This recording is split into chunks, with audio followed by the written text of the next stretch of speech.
ভারতের এবারের লোকসভা ভোট চলবে ৪৪ দিন ব্যাপী। ১৯ এপ্রিল শুরু হওয়া এই নির্বাচন ৭ ধাপে শেষ হবে ১ জুন। মোট ভোটার প্রায় ৯৭ কোটি। তারাই নির্ধারণ করবে ভারতের শাসনভার কাদের হাতে থাকবে।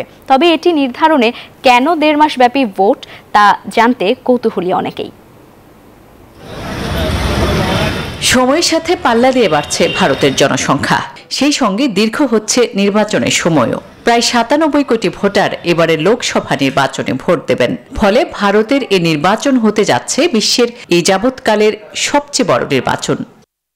বিকাশে কম খরচে ক্যাশ আউটের লিমিট বেড়ে ৫০,০০০, প্রিয় এজেন্টও ২টা। পরিসংখ্যান বলছে ১৯৮০ দশকে ভোট হয়েছিল মাত্র ৪ দিন।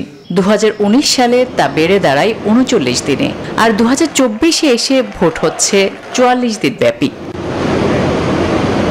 কারণ ৫৪৩টি আসনে ১৮তম লোকসভা নির্বাচনের পাশাপাশি বিধানসভা নির্বাচন হবে ৪ রাজ্যে। একই সঙ্গে বিধানসভা উপনির্বাচন হবে ১৩টি রাজ্যে। প্রায় ১.৫ মাস ব্যাপী ভোটের জন্য স্থাপিত হচ্ছে ১০ লাখেরও বেশি ভোট কেন্দ্র।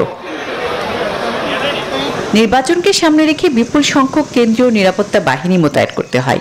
এবার নিয়োজিত আছে ১,৫০,০০,০০০ কর্মকর্তা ও নিরাপত্তা কর্মী। একযোগে ভোট হলে ভারতের মতো বৃহৎ দেশে এই সংখ্যা অপর্যাপ্ত। দফায় দফায় ভোট গ্রহণের আরেকটি কারণ ভোট কেন্দ্রগুলোতে নিরাপত্তা কর্মীদের পর্যাপ্ত উপস্থিতি নিশ্চিত করা। প্রথম দফা শেষে ২৬ এপ্রিল, ৭ মে, ১৩ মে, ২০ মে, ২৫ মের ভোটের পর ১ জুন সর্বশেষ দফার ভোট হবে।